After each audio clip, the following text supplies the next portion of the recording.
Oh, so is size type just a shortcut for declaring what type a variable is? So type def is. So type def is basically what we would use in here. So if we go back, type def is what allows us to make the shortcut, right? So now in the future, if we want to use unsigned int, we can do that.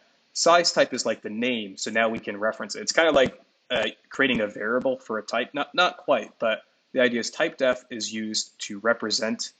We're basically saying we're going to define this type that we can use, and we're basically representing. It's typically like a very long type, and you'll see in later lectures you're going to have to build like these really long types of containers that have this with this type and it has an iterator and they can get types can get a lot longer than just a vector of ints or something. So you don't have to always write that every time you're in a function and you have to return something and all that stuff.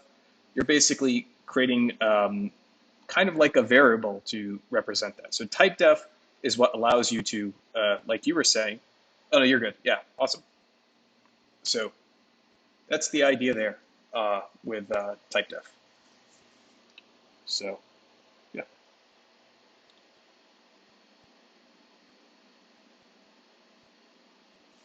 Um, I have not seen the homework yet. Did it just come out?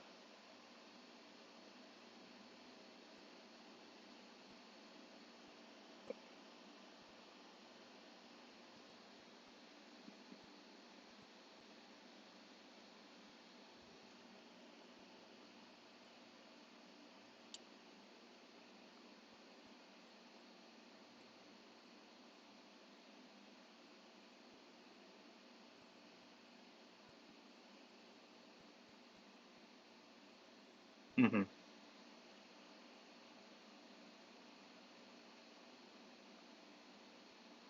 Let's see.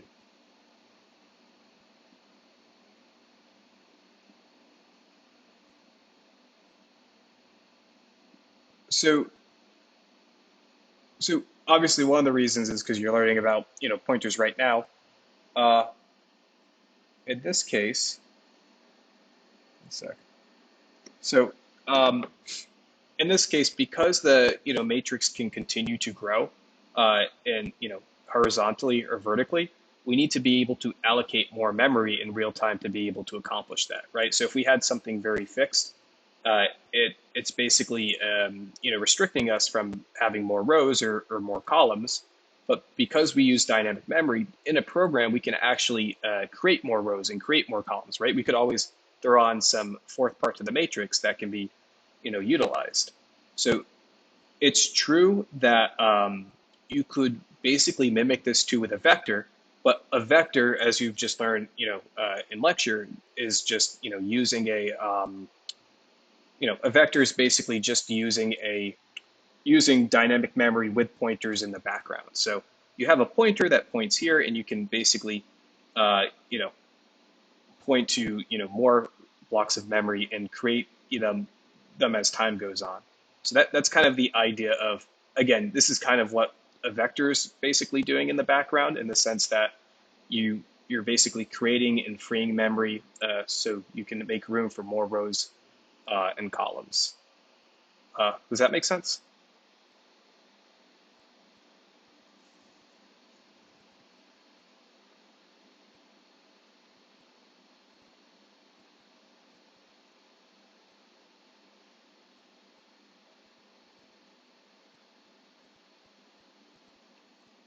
Right.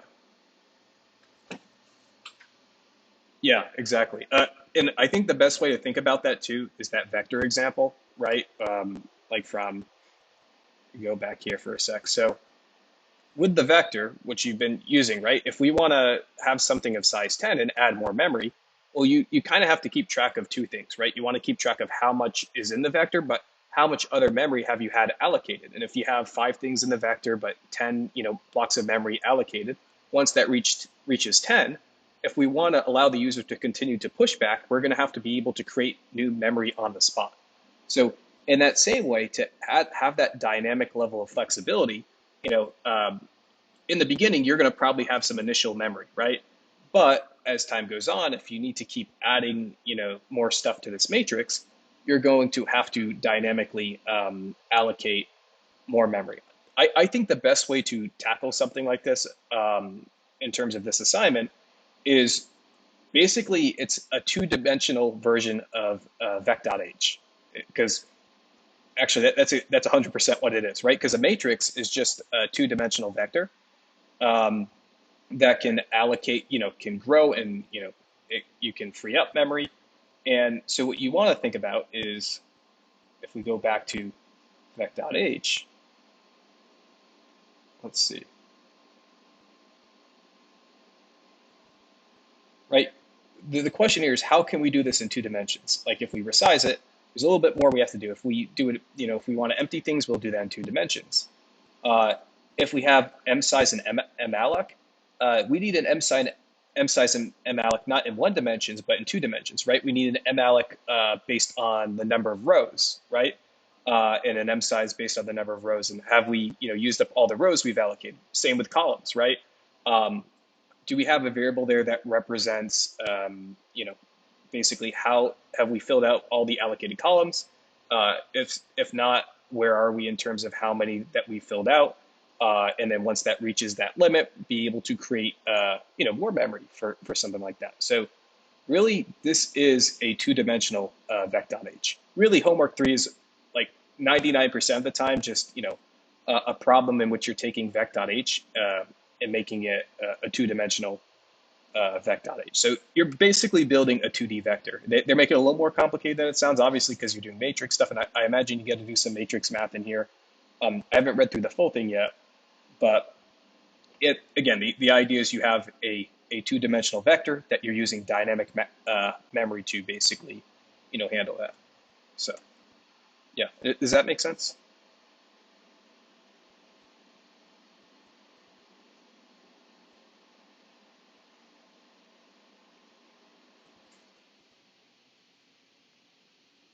Hmm.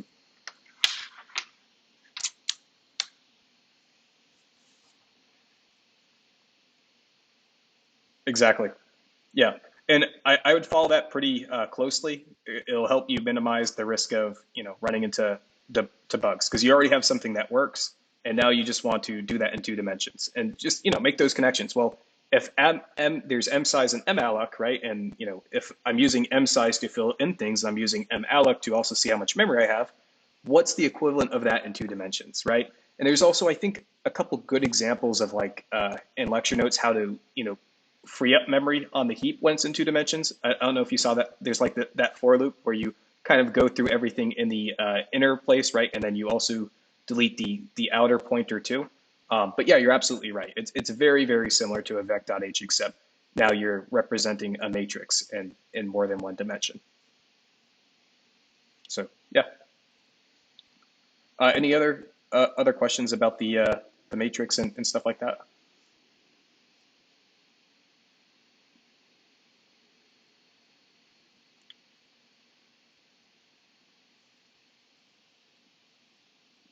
Sure.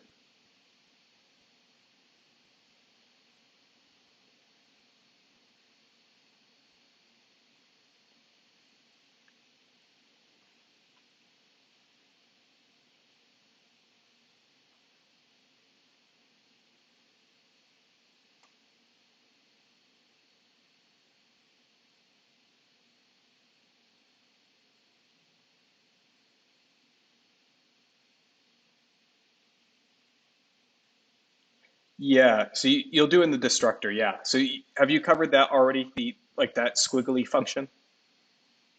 I think. Yeah, yeah, exactly. So you'll go in. Actually, I wonder if it's in here. Yeah, yeah, it's this thing right here. What I recommend is, do it kind of like this, but it's going to be more sophisticated than this, right? Because you have to actually go into, a for loop in that inner dimension. So basically what you could do is, what you'll see actually in a lot of future notes is something like destroy vector, or destroy list, or destroy matrix. And you could just create a function here called destroy, destroy matrix, and have like a private function. This will be like the last line you do, right? You delete the outer array, but then, within there, you have to also do a for loop and kind of delete all this first before you delete this, because if you delete this first, right, you lose access to the reference you have to all these memory addresses, and then you have a memory leak. So you have all this garbage here that you'll never be able to remove. So you go in here first, you delete all this, and then once you do that, you just do a delete arrow data, or delete brackets. Yeah.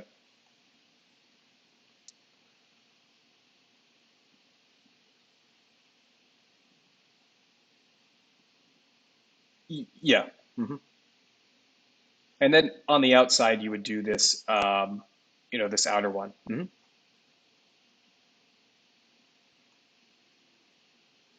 Right. Mm-hmm. Yeah, exactly.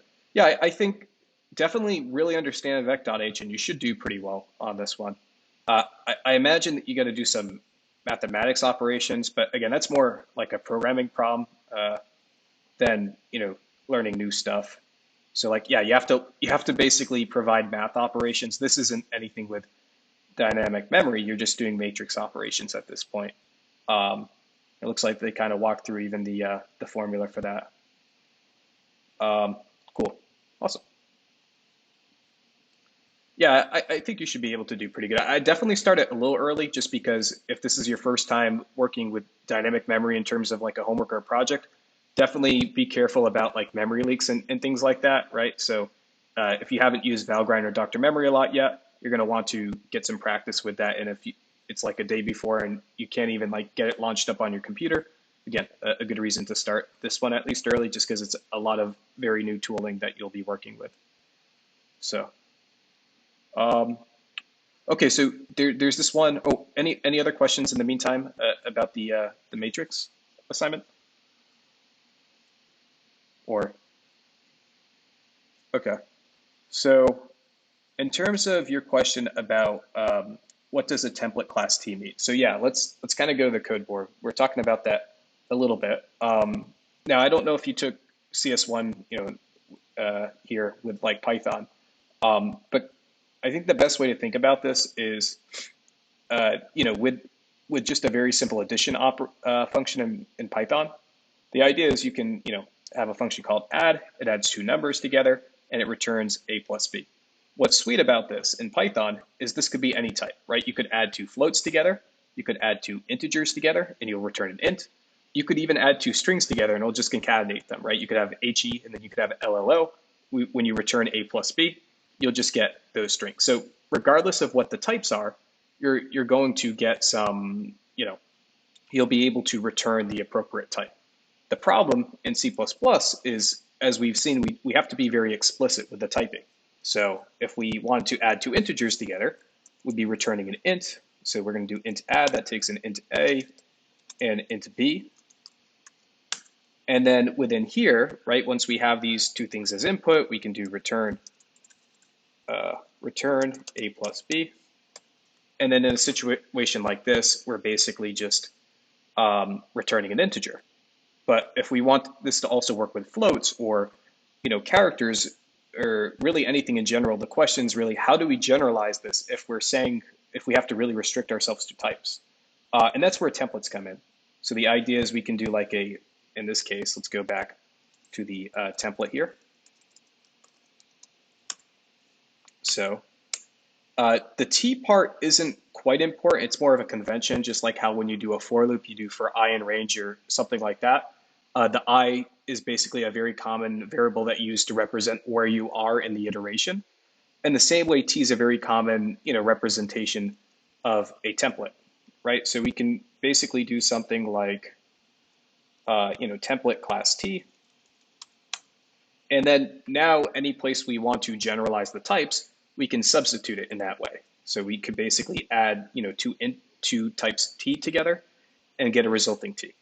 By doing this now, this function can't just add integers together, it can add floats together, and so on. And without realizing it, you've already been kind of working with templates. So when you work with a vector, for example, right, you're not restricted to just a vector of ints or a vector of strings or a vector of any specific object. You can have a vector of whatever you want. And the way you specify it is when you create it in the container. So you could do like, vector, and then here are those brackets again, right? if you want a vector of floats, basically, you basically put that there. And so now in all the functions that make up that class, everywhere that we see t, really what it means is a float. But again, if we create another instance of this class, in the same way, we can basically make a vector of another type. So in here, for example, if we go back down to vec.h,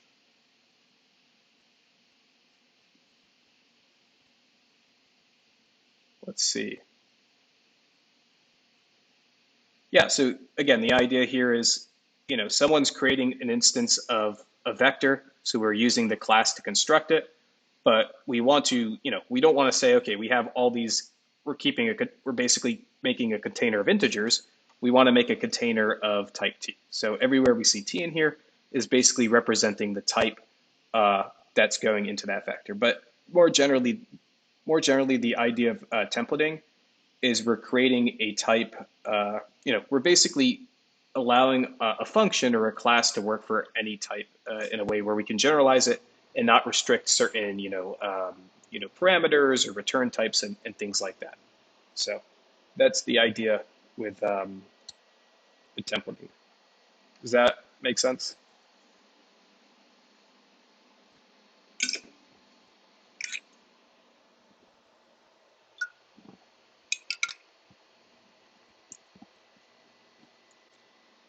Yeah, if you have any other questions with that, let me know. But if not, happy to answer any other questions that anyone else has or you have or anyone in general.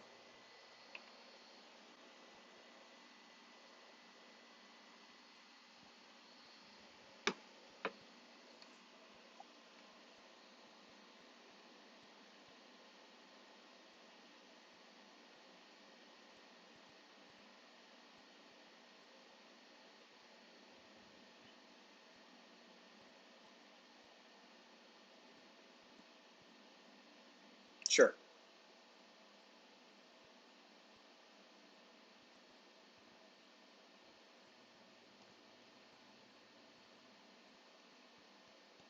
Sure. Recursively, I mean, there isn't. Were you told that the heap plays a role with recursion? Oh, sure, sure, yeah. So there's a couple interesting things in terms of when they mention, the stack with recursion. And what might throw you off is a stack can mean a few different things. So you're thinking probably, obviously you are learning about the stack and the heap, right? This location where you hold memory. Um, the problem is a stack can mean a couple other things too. You'll also learn later in this semester about the stack data structure.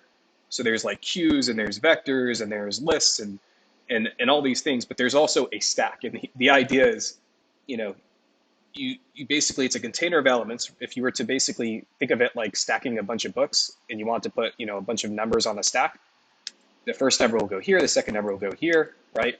But if you were basically like putting a bunch of books on a table, once you remove you can't really remove the bottom one, or all the books fall. So the way that Professor Cutler, when I took it, like to describe it, was in this way. So now the only way you can remove elements from the stack is the most recently thing added on is the first to go. So it's the last thing in is the first thing out. So that's another meaning of a stack. And really, recursion's like a stack of functions, not the type of stack that, again, like stack versus heap in terms of where memory is during a program. But when stack is mentioned with recursion, the idea is we're building this stack of functions. So for example,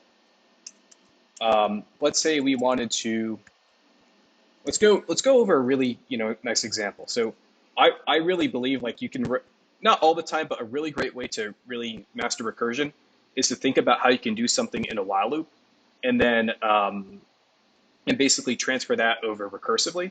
And then in that same way, I think that will help you see, how you can think of this like a stack of functions, for example. So for example, let's say we wanted to just make the most easiest possible recursive function where we're just printing out a bunch of things in a vector, right? You might have something like a vector of integers, right, called v. And let's say, there's already some data in here, and we wanted to do something in a while loop, well, we would say int I is equal to 0, right? And we'd have something like while I is less than v dot size. And then within here, right, we might want to see out v bracket I. And then we might want to, end with the end out. We're basically, this is printing line by line every element in a vector. And then we want to do I++, right, to make sure we don't have an infinite loop. There's really three parts that you can take from a while loop and put it into a recursive function, and then you'll kind of see that stack build up. So the first part of the while loop, right, is the condition, right? When are we going to stop the looping, right? So there's that. Then there's the body of the loop, what we keep repeating. And then there's the incrementing part, right? How do we keep this going? Now, recursion is going to be pretty similar, except we update these things in a couple ways. What was the condition is actually now going to be the base case, right? It's going to be a little different. So this becomes now a base case where, all right, we were going until I is less than v dot size, but if I is now v dot size, we're kind of asking the question in a slightly different way. Now we return, right? We've gotten to our base case. So we're going to keep calling this function until we get to that base case in that way and kind of start backtracking. And then the body is still the body, actually. That's going to still be the part we repeat. And then the incrementing, this will be passed in as updated parameters, right? This idea that if we want to call it again, I should be something new. So we could have something like, print vector, and it would take in as input, maybe the I that we're at, right? And the vector we're at, so vector of integers, we'll say v. And then the idea here is first part's the base case, right? Well, we're going until I is less than v dot size. But the question is now not what are we keep going, when are we going to stop? So it's going to be like, if I is equal to v dot size, we can basically return, right? We're done. And then, here comes the body. The body, like we said, is just still the body. We can just print this out. And then lastly, right, there's the part where we, go on to the next element in the vector. So it'd be print vector, and we would do basically an update of I+1, right? In this case, now we want to look at the next index, and we still want, to use v. So first thing to emphasize is you can kind of take a lot of these parts of the while loop and then put it into recursion. If you ever, stumped on an exam and you have enough time, kind of think about that. How can I do this in a while loop? And now how can I take these pieces and make it, recursive? So now, if we were to actually walk through the code, this is where that stack part comes in, right? Now that we have a recursive function, the first time we go through, let's say we call this instead, and it's just, print vector, and we're going to start at I is equal to 0, right? Because we want to start at index 0 and go through everything. So it'd be print vector with 0, and we're saying that v already exists, right, of the things we want to print. And then this is the way to think about it. So the first time through, I is going to be 0, right? So what we kind of want to do is create a stack of functions where we have the first time through, we're running print vector. And we haven't finished this function yet. There's really two ways we kind of free up the stack. One, we go through every line in the function, or we return something. So in this case, we're calling print vector, and we're doing, in this case, in this situation, we're doing 0. V is always going to stay the same. And we go, this is what we call first. Is I equal to v dot size? It's not, right? We're going to have to keep going. So we're going to print out that element. And then we're not actually done yet, right? We haven't finished all the lines, so we're not going to pop this off the stack, right? The idea of the stack is we're building up like a stack of books, and we can only take off the top book, and then the next top book, the last thing in is the first thing out when you build this type of data structure. But now we get to line 7. We didn't finish all the lines yet, right? We still have one to go. You could imagine, too, there might be some lines down here. But the idea is, right, now we have to call print vector again, but in this case, I is going to be 1. So now we build on the stack, and this probably the best way to represent it is now this is the next function on the stack. So now we have 1 and v, right? And so now we're going through all the lines here. Again, we didn't finish this function below because technically we're on the last line, but we didn't finish all the lines. So now we go in here.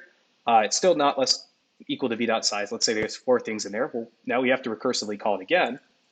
And then we go into, here, and then now it's, with 2.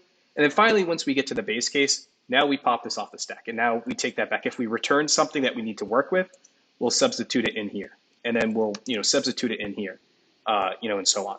Now, this could be more than one dimension. We could use a tree to represent it. Out of curiosity, do you remember learning about the Fibonacci thing in data structures, or at least CS1 and that problem in particular?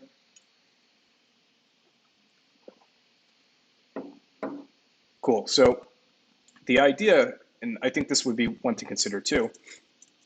So let's say, for example, and again, this is still like a stack, like you're mentioning, but it kind of looks a lot more like a tree because we're building up a stack of functions, but in multiple directions. So, right, we have a Fibonacci, and we want to find the nth number in the Fibonacci sequence. The code for that's just there's 2 base cases. So, or if it's 0, 1, 2, you could say if n is equal to 0, or n is equal to 1. Well, what we'll basically do in this situation is return n, and then the recursion is return the fib of n minus 1 plus the fib of n minus 2. Now, if we think about it in this way, right, let's kind of, again, draw out that stack. It's going to look a little more like a tree, but I think this one's a better example because you can actually see once the stack starts collapsing what you're returning back. So in other words, let's say we start here, right? We start with finding the fib of, let's do like the fib of 4, right? So we start here near the bottom of the stack. We center this out a little bit. So we're starting, at fib of 4, and then is n equal to 0? No, it's equal to 4, right? It's not equal to 1, so we're not returning n. Again, we haven't finished all the lines here. We're going to have to keep going until we finish either the lines or returned and start backtracking. But we do want to return the fib of n minus 1 plus the fib of n minus 2. So here it's like we're not just putting one function on top of itself on the stack. We're kind of putting 2 functions on the stack, and they're all going to be like separate stacks now. So this could be like, the fib of 3, and this will be the fib of 2, right? And then at this point, let's kind of center this a little more. Now we have 2 new problems we have to deal with, right? So now for the fib of 3, well, the fib of 3, n's not equal to 0, n's not equal to 1. It's going to be n minus 1 and n minus 2. So you have fib of 2 plus, in this case, fib of 1. All right, and so now, we're going to have to go down that route. Now, in the same way here, right, fib of 2, this is going to be really, we have to go down fib of 1 and fib of 0. So we're now putting these functions on the stack. So this is now fib of 1 plus fib of 0. And like in each of these ways too, we have to now go down these function, areas. So for example, in fib of 2, we'll do fib of 1 plus fib of 0. Now, we're hitting the base cases now, and this is kind of where the stack's really interesting, where now that we have the thing and it collapses and we can kind of return stuff, and now that we know this, we can do this, and now that we know this, we can take it a step further back. So the idea is, okay, if n's equal to 0, we're going to return n. So this, now that we're done, right, we've gone to a return state, or we finished all the lines, we can actually backtrack. So this now becomes 0. Well, if n's equal to 1, we return n, so this is going to be 1. So fib of 2 ends up just becoming 1 plus 0, so we also take a step back and also pop off the stack, right? So in this case, we're going here. This becomes 1. Well, fib of 1 is 1, so this becomes 1 as well, right? fib of 1 and fib of 0, this is just 1 plus 0, which means fib of 2 just so happens to be 1, right? And that also means that fib of 3 happens to be 2, right? We're kind of taking it all, now that we have everything, we're taking a step back, plugging it in, and this becomes 2. And so then fib of 4 is just a question of what's 2 plus 1, and then we kind of substitute it in there, and we get 3. Best way to think about recursion in general is if you were ever in a dictionary and you're trying to find the definition of a word, and you've probably seen, it sucks for some reason, a lot of words, definitions in a dictionary might continue to still use that word in the definition. So you have to look somewhere else in the dictionary and you're like, oh, but what's this word mean? Maybe you find a definition to this word that you didn't get in the definition, but now there's some word in there that you don't know. So now you're like, oh, now I have to look up another definition to get the definition of the original word I was looking for. And so then you go through there, and then there's something else in here that you don't quite get in that definition. So now you need to look at the definition for another word. But finally, you got to this base case, right? And you know all these words and you know what all of them mean. So now you can take a step back. Okay, now that I know what this word means, I can plug it into the most recent definition I was considering. And now I get what that word means. And I can put that into that, take it a step back, kind of pop it off the stack and go back to that original word I was trying to get the definition of. And that's kind of that stack-like process where you're getting a definition, and then you need to get the definition of a word in that definition until you get to the base case, until you know all those words, and you can kind of take a step back and fill in, all those missing gaps. So, sweet. Yeah. Oh, and you said you don't really remember how it works in terms of Fibonacci. Did that help in terms of the Fibonacci explanation? Okay, cool. Awesome. Did that kind of, I know that's a little long-winded, but did that help in terms of, what's meant by the recursion and the stack? Sweet. Now, there's something here. Do we have to make a container of type of pointer for homework?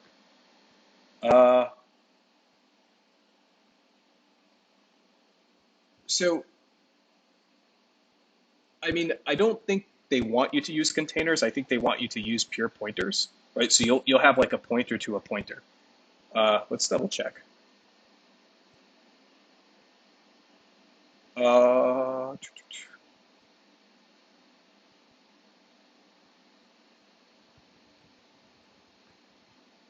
I guess you would in similar to vec.h, how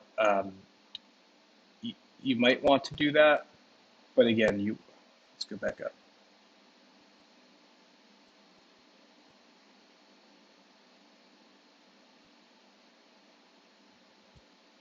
So you could have right, this is like a data pointer, where this points to a data pointer. And then maybe that data pointer now points to, an array of stuff. So if that's what you mean, then yes, you would basically want to create, in this case, a double pointer, where that final one is holding, an array of stuff. But again, you want to be able to, allocate and deallocate, kind of just like you've been doing with vec.h. Just on one side note in general, let me find it. So we only have this policy, I think, it's only on the Saturday things just because there's a bunch of people in here. But if you ever have any, homework questions, definitely do the one-on-one stuff. The only reason we have this is because if people start coming, with existing code and stuff, that means someone could, in theory, like copy off your code, and that would be an academic integrity thing. So typically, I mean, all these high-level homework questions, totally fine. I'm totally fine with kind of, going through that.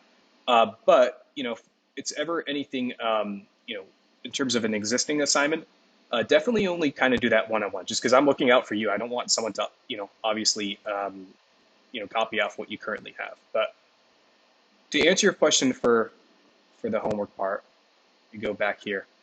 I guess just to clarify too, that's what you meant by a container. I was thinking container, you meant like type vector. So you don't want to make a vector. The whole idea is you're making a container in this assignment.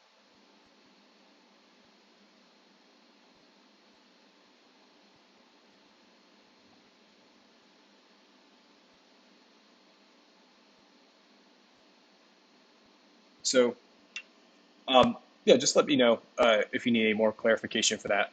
What I think what's really nice on the homework is they're actually specifying what the types you need are, right? They're helping you with like it's a pointer to a pointer. You can kind of think of a one-dimensional array. If you had to make an array of doubles, you could do a double pointer array. But if you need an array of pointers, you would need a double pointer pointer, right? The pointers pointing to that first dimension, and then each of those can point to another dimension where you can have a collection of data in general. So this is the type that you want to create here, a double pointer pointer data, unless it's templated. Let me check to see. Um, then it might just be like T pointer pointer data. Um, that I actually don't know. Let's see. Do I see something of template in here? The vec_t class we looked at in lecture is templated while the matrix class is not. You may still find the lecture notes to be useful as a starting point, but remember that in the matrix, we should not be writing. Oh, so there's your answer. You don't have to template the assignment. You can just use doubles, which is that's sweet. It kind of makes it a little simpler in terms of just all that code and stuff. So, anyways, cool. Um, yeah. Any other questions anyone has about high level stuff on the assignment, or another topic or lecture? I don't know. Hopefully the exam went well. I don't know. But yeah, happy to answer any other questions that anyone here has.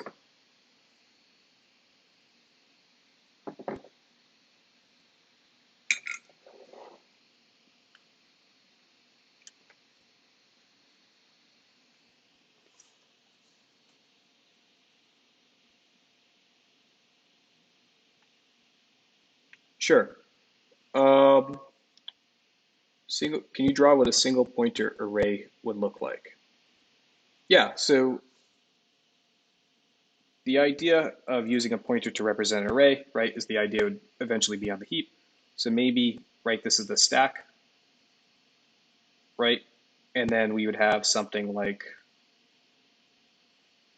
on the heap, basically, again, it's still contiguous in the sense that the first element will be next to the second element, the second element will be next to the third element.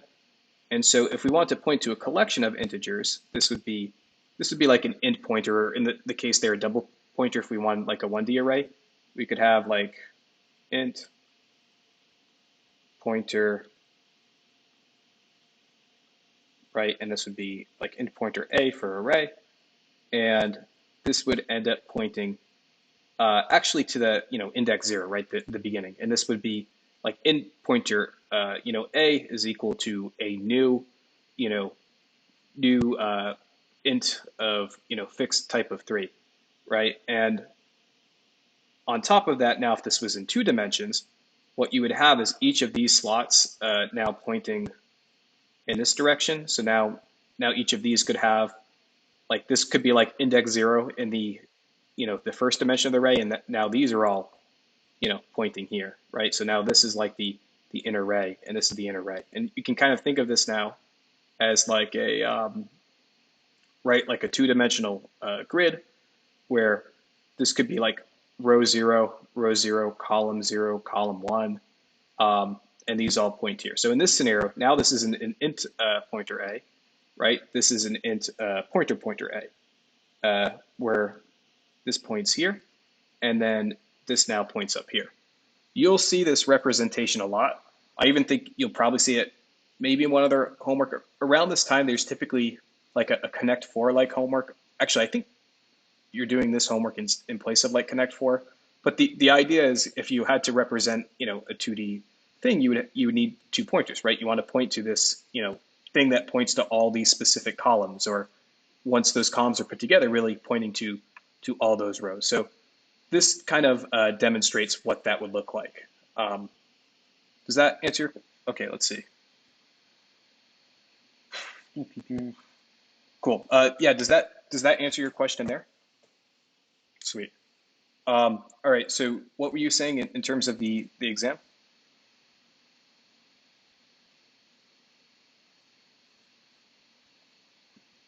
Oh, is it the same one? Oh, sweet. Okay. On the test, we weren't allowed to use for loop and while loop, and only given, let's see, only these two ints. Mhm.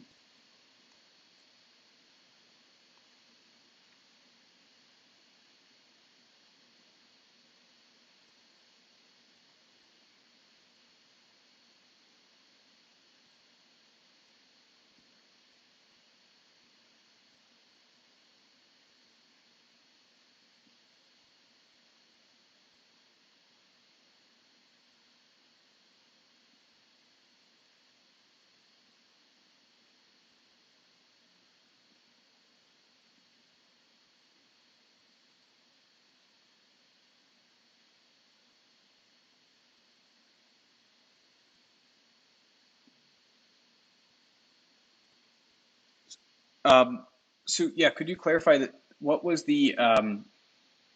I'm sorry. So why is this first one true and the second one the false?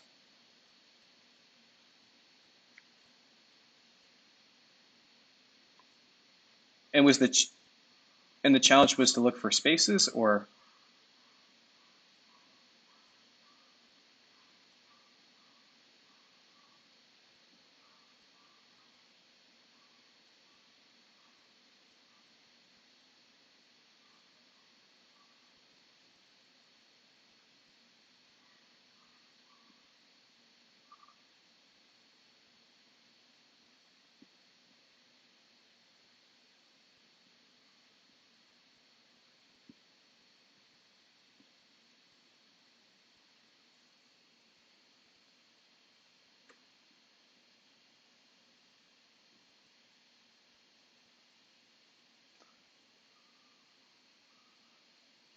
right?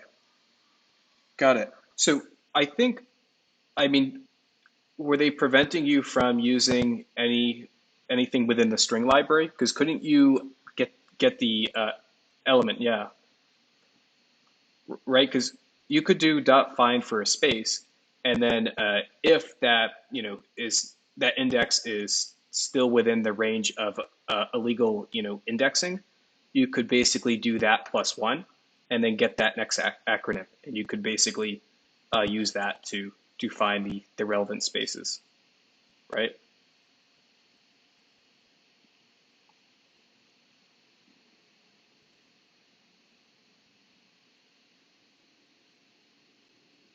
Mhm.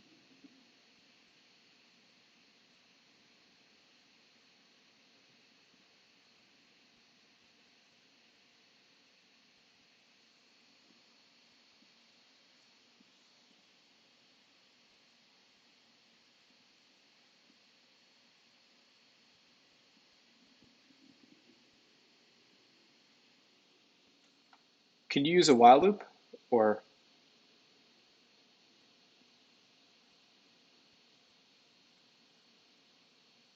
let's see. So let's kind of put this in the code board and think about it. So, and just to clarify too, the idea is we want to make sure it's like, the correct abbreviation. Hmm.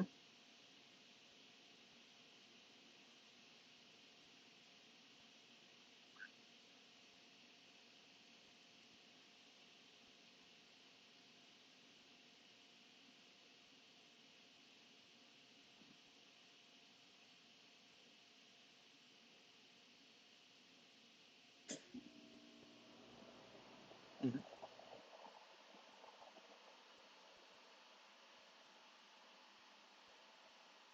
Got it. Okay. And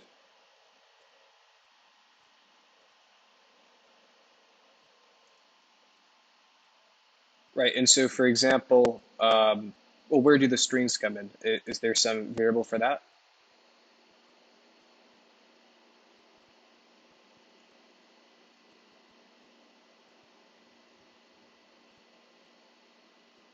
Got it. Got it. Okay.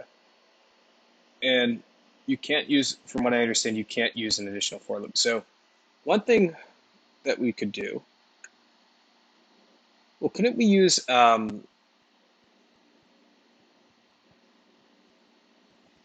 I mean, couldn't we use an indexing and reference a certain index in the array, right? Where we start at position is equal to 0 and go until like position is less than, in this case, the length of, you know, this phrase.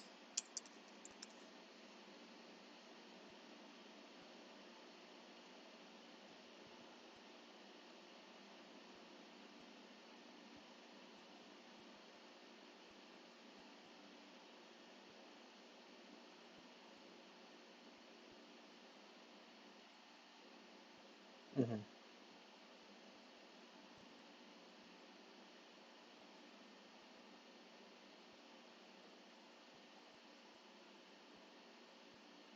Right.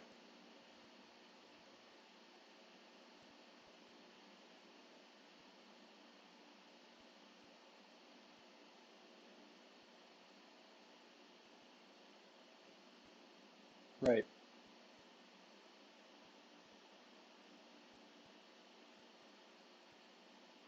Hmm.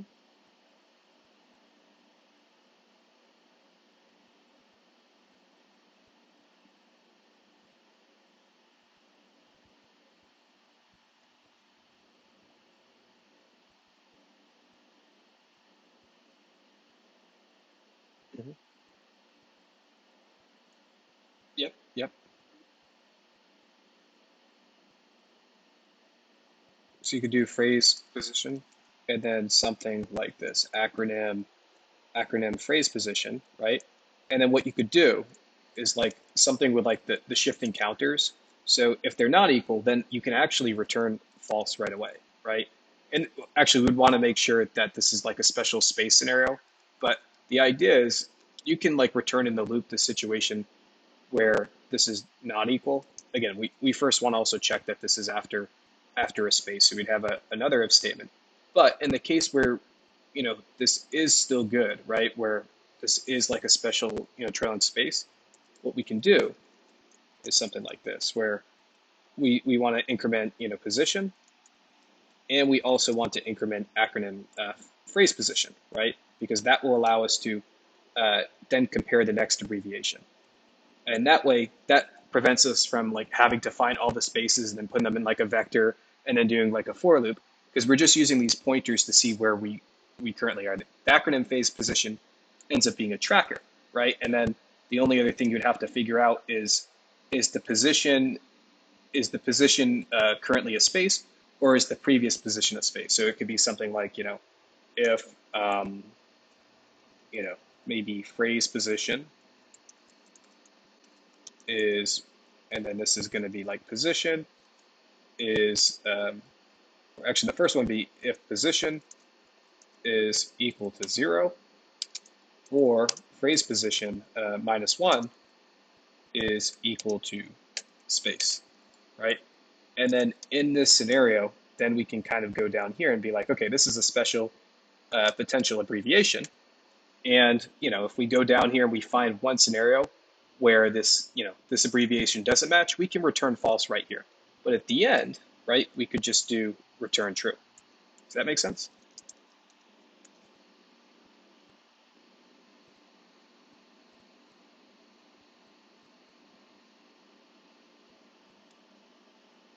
Definitely one way to consider doing it, Um, the reason this is helpful is just, again, you don't have to do a for loop this way. The way I was thinking about initially, again, like you were suggesting that maybe we can get like that current, um, you can get the location of each of these things and then kind of keep track of them. But then you're right, have to iterate through them. But I think when you think of it as like using these positions as trackers and kind of incrementing them when you're on to the next one, onto the next one, and still going character by character, you can use this iteration as a way to navigate through all the characters. But yeah, hopefully that helps answer your question. Um, I see you also put int pointer pointer a bracket 2. Uh, uh, does it declare two arrays? Let's see, int pointer pointer a bracket 2, does it record? So you wouldn't do it kind of like that. So what you would do, I think, is something. I think what you're trying to say is maybe int pointer a is equal to a new a bracket 2. But again, you wouldn't even do it like this because it would be pointing, right? An int pointer a would have to point to an int pointer because it's a pointer that's now pointing to an int pointer. Um, but if you now went into a, right, and you did like a bracket 0 is equal to a new, and then again, this would be some, type, so it would be a new, int of 2, then you'd be able to do it this way. But the thing to keep in mind is you can't point an int pointer to something that's not int pointer, because the idea is if you have a char pointer, that's now pointing to a char pointer, right? And then, let's say we had a char pointer, that would have to point to a char pointer, and then that resulting char pointer would have to go to a char pointer, and then lastly, that char pointer can now point to a char. So you have to, be able to dereference that. So maybe it's something like star a, right? Star a, we're dereferencing it, right? Follow the pointer. Now we're there, we're following the pointer again. And now we're in this, place where we can go to bracket 2. So you could do that if you, not when you're instantiating it, but, when you're now accessing a location and the array. Oh,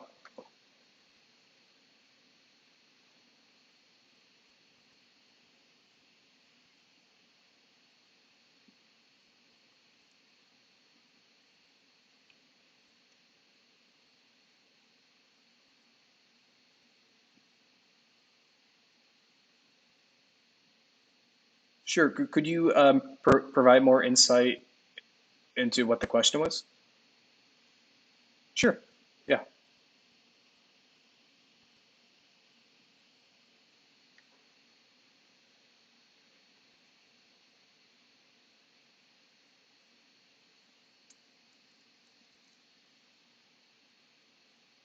Hmm.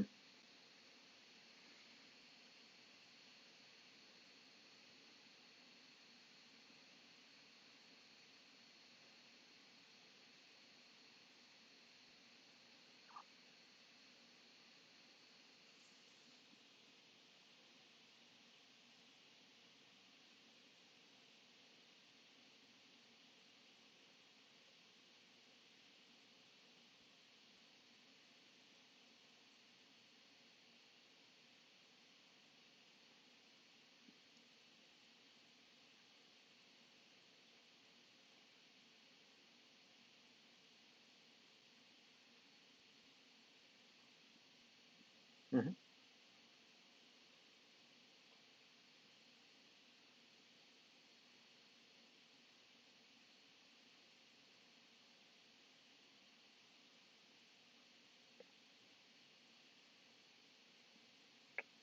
Got it. Okay. Um, so because an array is like a pointer itself, right? So like an array of integers would be just an int pointer. You would put another pointer on top of that to, emphasize that you're pointing to a pointer of that type. So if you want to declare, some line, it could be kind of something like, int pointer, p is equal to, and in this case, you'd want to point that to the location of, the array itself. So let's say you already have the array declared, right? So you have an int array uh, of size 2, and that's on the stack. What we could do is we could point that p to the address of the array. So maybe something like this, right? Because um, really, the pointer itself is an array, but now you're pointing to that array. Because the key is basically the array itself is using pointers, but then we're pointing to it. So this is kind of the syntax you could do for something like that. Does that make sense?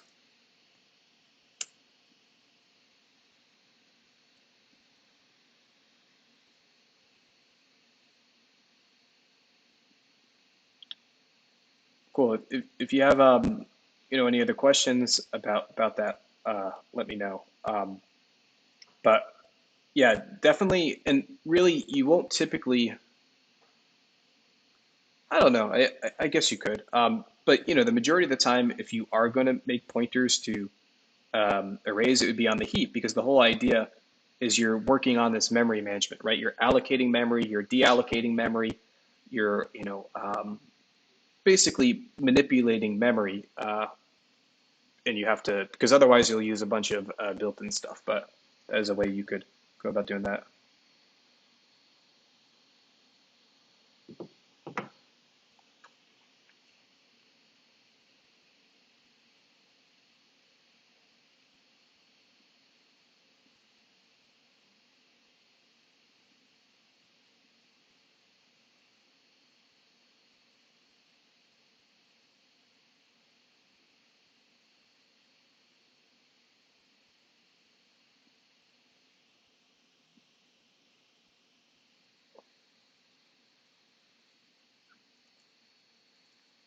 Yeah. So this right here.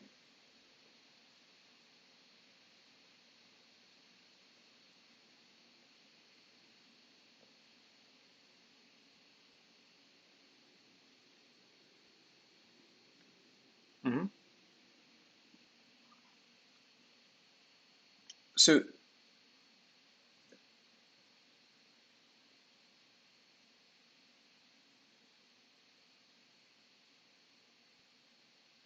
so B is B just an array, or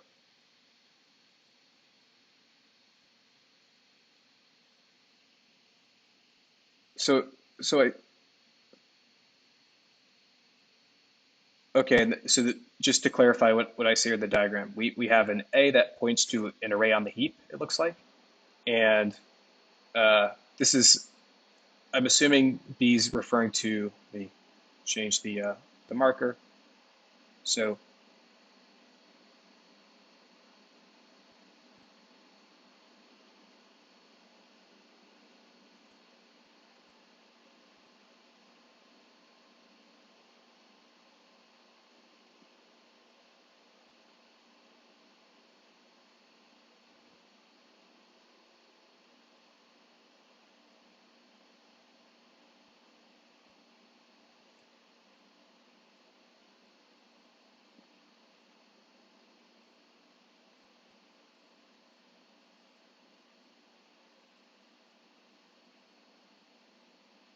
got it.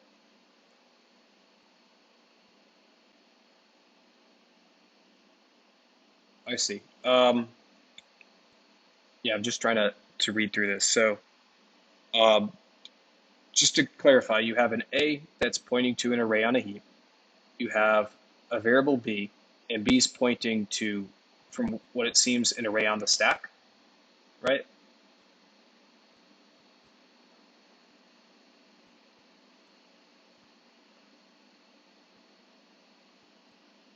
Okay. Okay, so yeah, if that's the case, then right.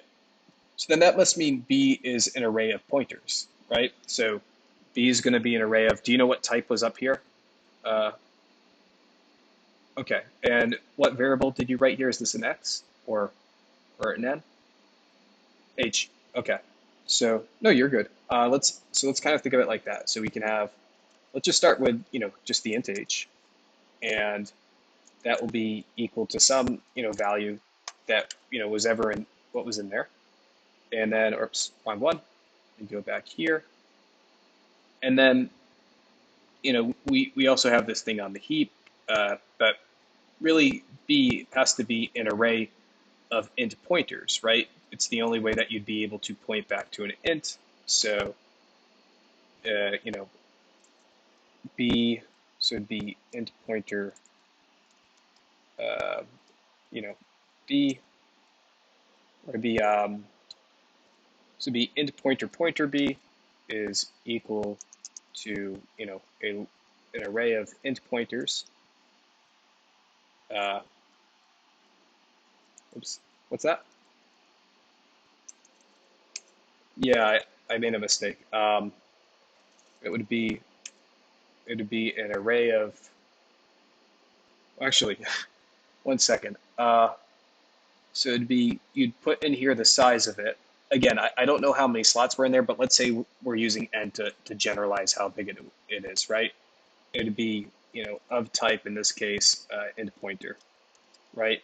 And then if we go back in here, so give me a sec. So now what you can do, because one of these was an int pointer, you can reference this. So again, assuming that this was index 0, or again, it depends how it was represented. If the B is right here, typically index 0 is the first thing next to it. So depending on if you represent the stacks by drawing the array from top to bottom or bottom to top, it looks like in this case, bottom to top, you could say that bracket 0 would then point to this here. So it would be like, something like B bracket 0 will point to, right, the address of, in this case, H, right?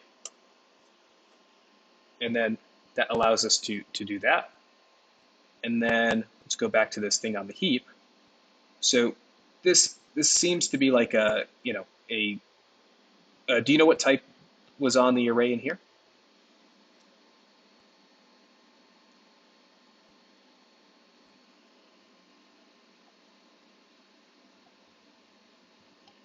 Let's say it was, let's say it was like an int, for example, right?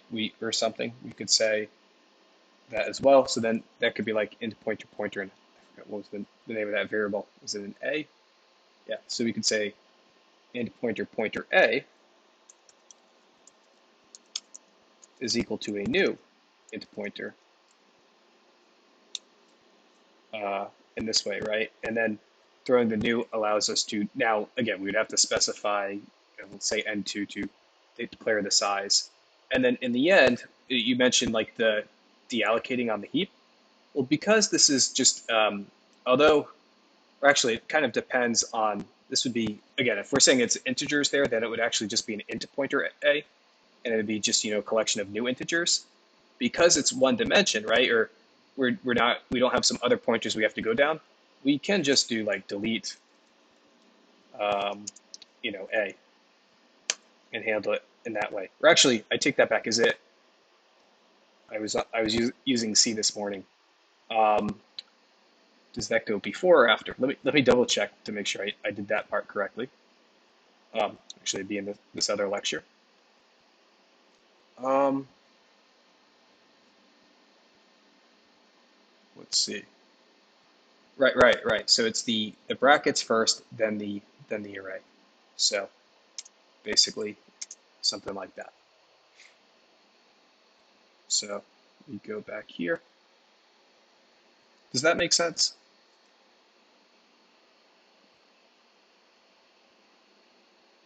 Cool. Awesome. And then we see, can we quickly go over some of the following examples for orders of magnitude if we have the time? Yeah, n log n to the n. Let me see, how are we doing? Um, I got like 10 minutes. I'm good. Let's give it a shot. So let's start with 2 to the n, only because we just did a 2 to the n problem. If you recall that Fibonacci thing, that is O of 2 to the n. The thing to think about with big O is as data gets bigger and bigger, what are we expecting the time to increase at? Assume we're talking about runtime complexity. There's also space-time complexity, but for the sake of runtime, which is the one that you've talked about mostly so far, right? The most simple one would be, if you have a list of stuff and you kind of just, go through everything, you kind of go through it to find a number. The worst case is you have to go through everything in the list. So it's, it's linear, it's O of n. As the input, increases, you expect, it shouldn't be curved, but the point is it should, increase at a linear rate. Now, with 2 to the n, what we're expecting is when we add a new thing to the input, we expect it to, increase like 2 exponentially each time. So for example, with Fibonacci, right? When we had fib of 5, use F5 for now, and we make the connection that fib of 5 is basically going to be like fib of 4, and then fib of 3, and then this ended up being a brand new subproblem. And then within here, we also had to make, two problems for that. So every subproblem ended up being another, two problems. And this would be another two problems. And, this would be another two problems. So at each level, there were two problems to, handle. So for this reason, we get an O of 2 to the n. So it basically looked like y is equal to 2 to the x on a graph. So let's look at that. Y is equal to 2 to the x. It's going to be a pretty steep.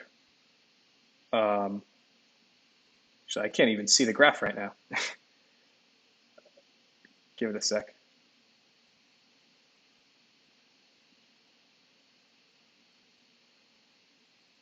Mm-hmm. Yeah,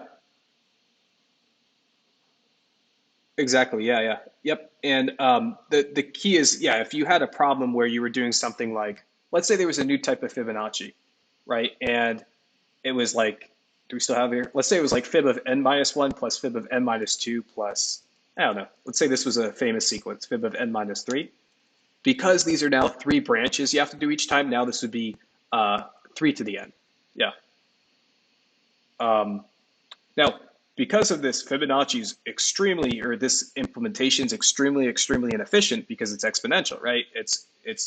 Once you get to like 35 or something, it's crazy. Like you'll be able to do 28, 29, 30, and then you hit like one number on your computer when testing it, and it just starts taking minutes, and then it takes hours, and then your computer's not going to be able to run it, with some very small numbers, just because it increases so, exponentially.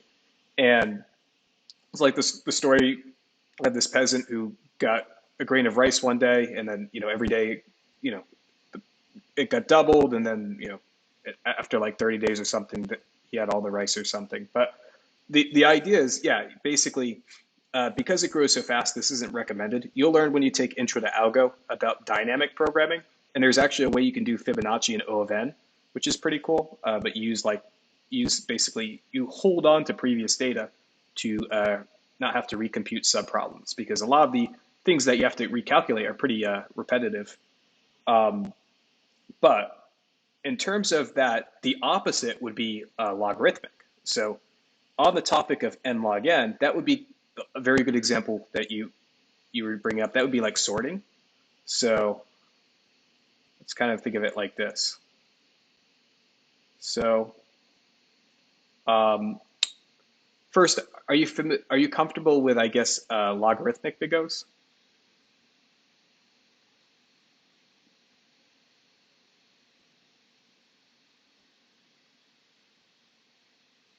Okay, cool. So what one reason, obviously, because log n's part of it, anything that can allow us to break the problem in half is really advantageous there. So just a really quick catch up, right? Let's say we have binary search, and we have, numbers like this, right? And they're sorted, and we want to find a 5. Well, because binary search just basically relies on the fact that we found some midpoint, and now we only have to look at half of the problems. And now this is a problem of binary searching for like, 4, 5, and 6, right? And then we're looking for 5. So, okay, now we're going to break this in half again, or try to break it in half, right? And now we're just looking at 5. And every step we go through is, we're breaking it in half. This is obviously better than O of n, because as time goes down, we expect it to uh, less steps to take place. So it's actually like this curve. Logarithmic's kind of like this, right? It flattens out it's going to still keep increasing, but the rate of increase will start decreasing pretty significantly. Now, with merge sort, the idea with merge sort was that you have to do n log n operations. So log n operations n times. In particular, there's there's two functions in merge sort. There's the there's the merge sort function, and then there's merge. So for example, the way merge sort worked is, let's put in like a 9, a 20, we'll do a 50, 10, a 4, and an 8, right? And then the idea here is, let's see. Okay, so the idea here would be kind of something like this. There's the merge sort function, which breaks up these into really its lowest, components are like very, very small things, and then we start merging them together.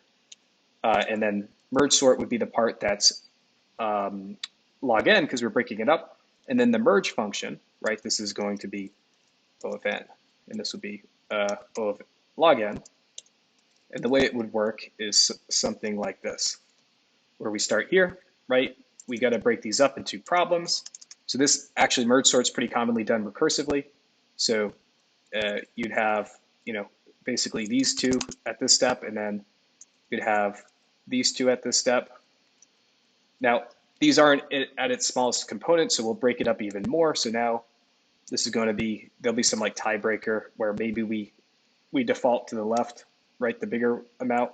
Now this is 9 and 20, and this is, this is 50, and then we have 10, 4, and 8. Let's move this over a little more. 10, 4, and then we have 8, right? And then we'll break this up even more. And then we have 9, and we have 20, and then we have 50. And then we have down here, like all these individual parts. So again, we basically, this is logarithmic because 1, 2, 3, 4, 5, 6, right? It takes us logarithmic amount of times to break it to these individual states because each time we're breaking the problems and the amount of things to do in half. So for example, a good logarithmic thing would be like 8, right? Because the log base of 2 of 8 is equal to 3, right? So the idea there is we would only have to break this up 3 times. So this first function, that's logarithmic, right? We know that. But now we have to couple this logarithmic breakdown with the merge part, which would be O of n. The way merge works is it's actually pretty intuitive.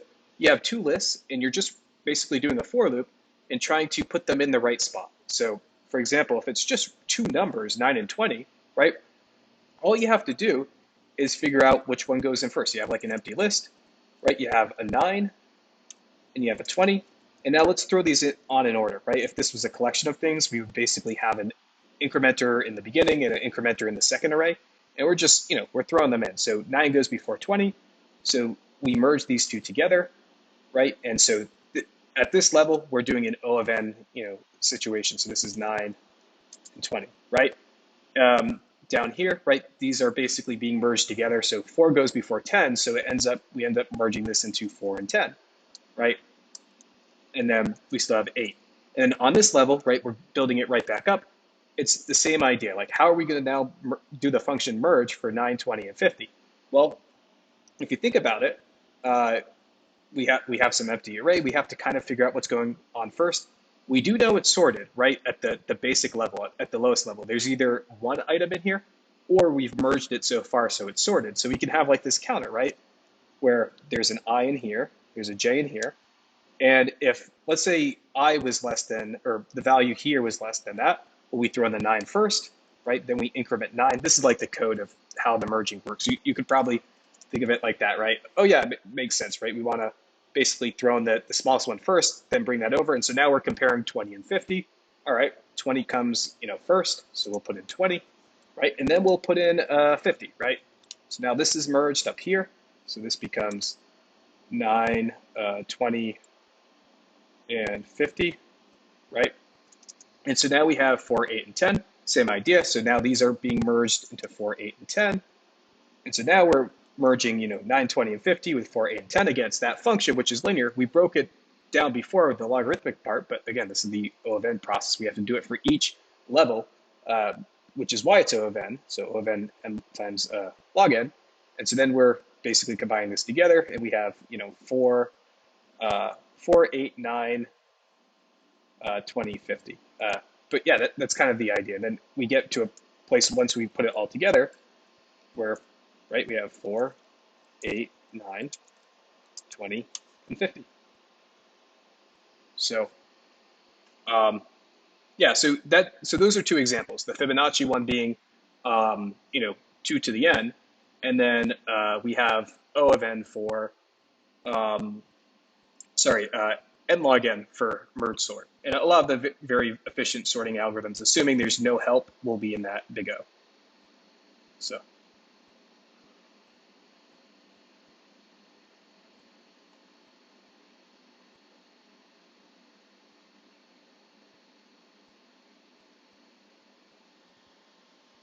Right, right. This is a type of algorithm that you'll learn in Intro to Algo called divide and conquer algorithms. So the idea is you're breaking it down and you're putting it back together. Now, there might be certain problems where you have to do more stuff, so maybe it will be greater than n log n. But yeah, you're absolutely right. Because we have to break this down, and we can break it down pretty fast because, at each level that just becomes logarithmic.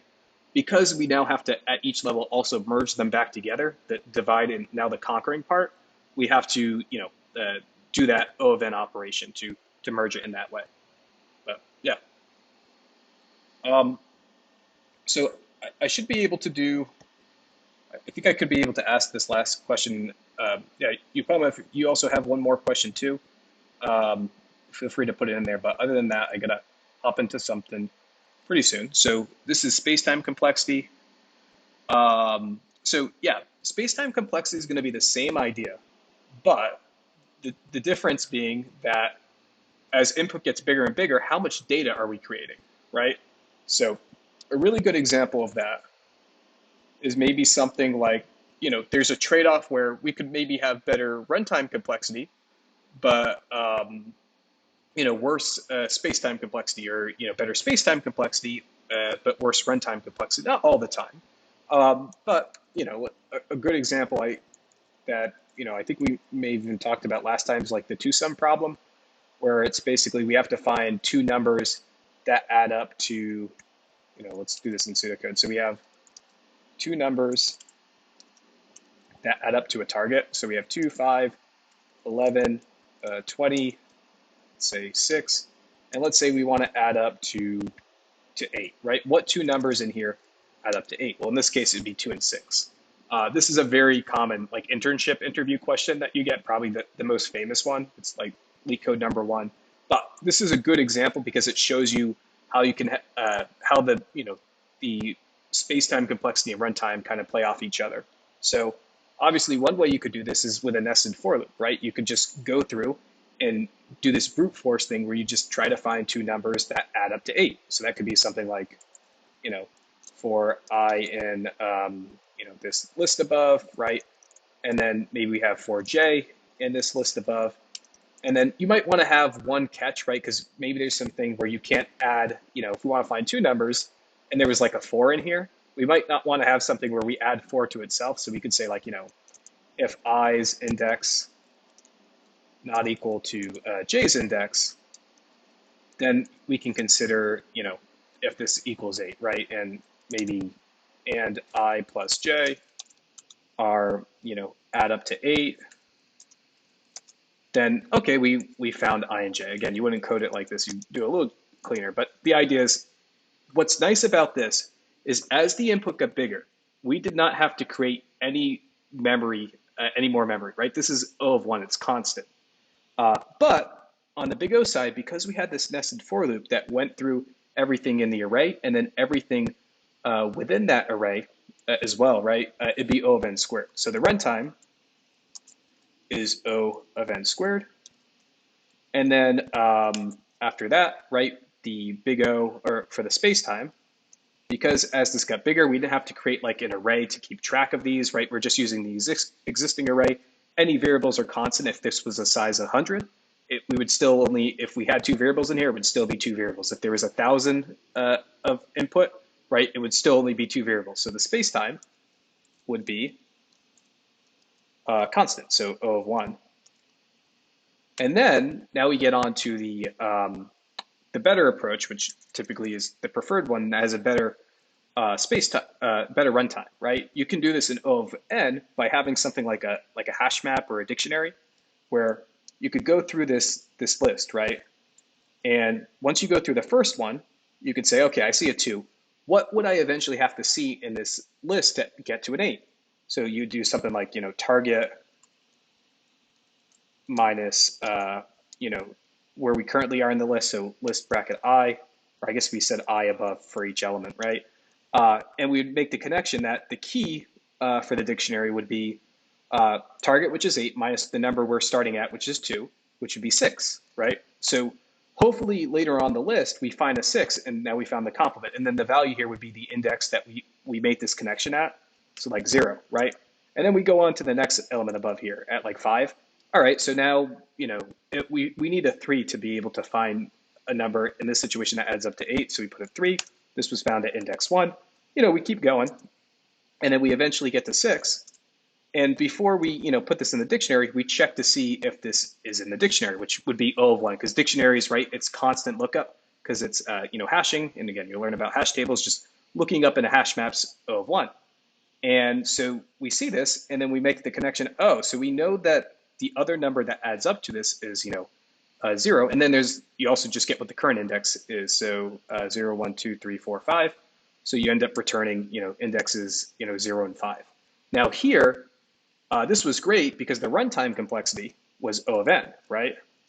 Because we only had to, we did this in one for loop pass. And the lookup in a dictionary is constant, O of 1. So as it gets bigger and bigger, at the worst case scenario, if it's of size 100, we're going to have to go through all 100 elements. We might have to go through less if we find the complements before that. But worst case scenario, right, it's like you could plot it out on a graph, right? If we had a list of size 10, we're going to have to look at worst case 10 indexes, right? If we looked at 100, we'd look at 100. Then you plot that out on the graph, you see that y is equal to x line. Space-time, okay, so here's the space-time thing again. Because we had to create memory to do this, basically proportional to the size of the input, the space-time complexity here is actually O of n, right? Because the worst case scenario, we have to basically put almost all of these elements in a dictionary to keep track of them. So the space-time here is actually worse, right? Because it kind of goes in here, and then as it gets bigger and bigger, so now we're at size of 10, size of 20, our dictionary has to keep track of all of these things, worst case scenario. So they're the same thing in the sense that runtime is, as input gets bigger, how much longer are you expecting it to take, relative to that input size? With obviously the reductions, right? You drop constants, you drop, coefficients and stuff like that. And then space-time, so that's runtime, right? Space-time would be, well, on top of how much longer it's taking, how much more memory do we need to use as the input gets bigger and bigger? And input's pretty generalized in this case. The input's, the array we started with.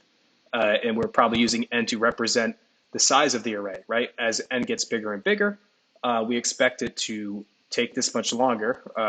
In this case, runtime at a linear rate, space-time at a linear rate too, because now we're basically setting data aside to do this. But there's a trade-off in this case, right? The more memory you've set aside, it allows your program to be faster, but with the less memory, it'll run slower in this example. So, and yeah, so this is a really great question. So is runtime preferred over spacetime? So I would say yes. I mean, people are going to probably, expect you to optimize runtime or spacetime to some catch. Maybe, back in the 80s where you had a much more limited, amount of memory that you could store on your computer during a program, you might have to consider that in terms of efficiency.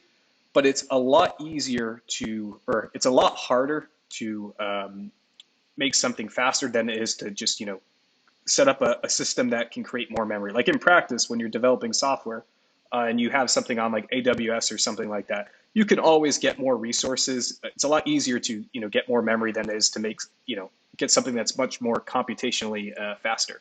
So if someone said to you during an interview or, on a job that, actually they would only say the situation that we need this faster versus we need it to use up less memory, at least in a case like this.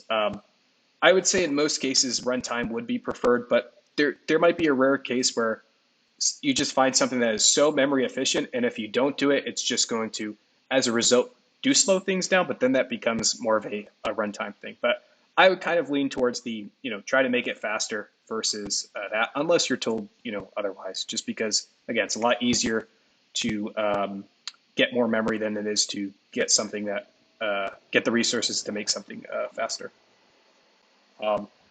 Anyways, I guess the last thing, is it possible for a pointer to point to an address memory that another pointer that is outside, let's see, is it possible for a pointer to point to a memory address that another pointer that is outside the scope is pointing to? Yeah, so let me just clarify if this is what you mean. Do you mean kind of something like this where we have some, data, and then, this is a pointer here, and this is pointing to the, the memory address at this, variable. And then we have something here that is also pointing, if I read that right. So basically, a pointer to point to an address memory that another pointer that is outside the scope is pointed to. Is that the situation that you're describing? Cool. Yeah, absolutely. Why not? There might be plenty of reasons to do that. Perhaps you might want to get rid of one of these pointers or point it to somewhere else in the future. So in the meantime, right, you might want to create like a temporary pointer. So this could be like, temp. And then we're sending it here because that's line 1, right? We've done this, and now we're going to maybe take this and point it, down here. Or we might now move this onto the heap. So now it's like pointing over here. But there are reasons that you might want to have something for at least some period of time in your code pointing in the same location, especially, well, you'll learn very soon about linked lists, and very, very soon. And the idea here would be that you might have a couple pointers in one place. You might have something pointing here, you might have something pointing here, and this is like a collection of data that points to the next piece of data. So this could be like an integer, this could be an integer. It's actually a class that has an integer and a pointer to the next class. But if you think about it, if you were to remove this, or if you were to, move this pointer over here, so now it's really, this is index 0, or kind of like index 0, and this is kind of like the next thing. Since this pointer is no longer pointing here, you've kind of lost access to it. So again, you might have, before you do this, a temporary pointer where you put the temp here, and then there's that state where the pointers are pointing at the same place, right? This is pointing here, this is pointing here, and then you decide to update the pointer. So now this is like a list of size 2 instead of size 3, and then you delete temp, right? You do delete temp, and this is actually how you would delete an element in the middle of a linked list, which again you'll learn about pretty soon.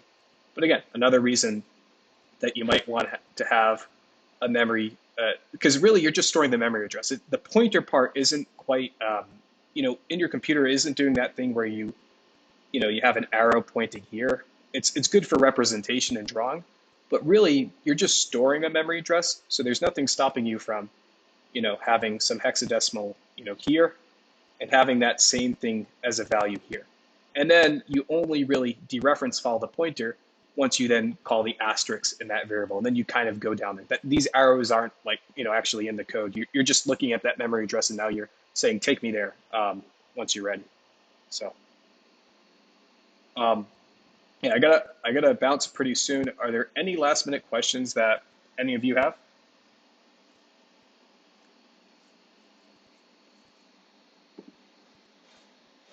If not, wishing you all the best of luck on homework 3. If you have any questions, let us, let's see, what's this? Awesome. Yeah, no problem. Happy to help. Best of luck to all of you on homework 3. Hopefully the exam went, well for all 3 of you. And if it didn't, also keep on a side note, data structures is really heavily curved. Even if like the average failing grade, let's say on average everyone failed that first exam, it happens sometimes. I don't know what the grade statistics were or if they're out yet, but they do curve it. At a minimum, definitely make sure you're in the pack with all the other people who are taking the course.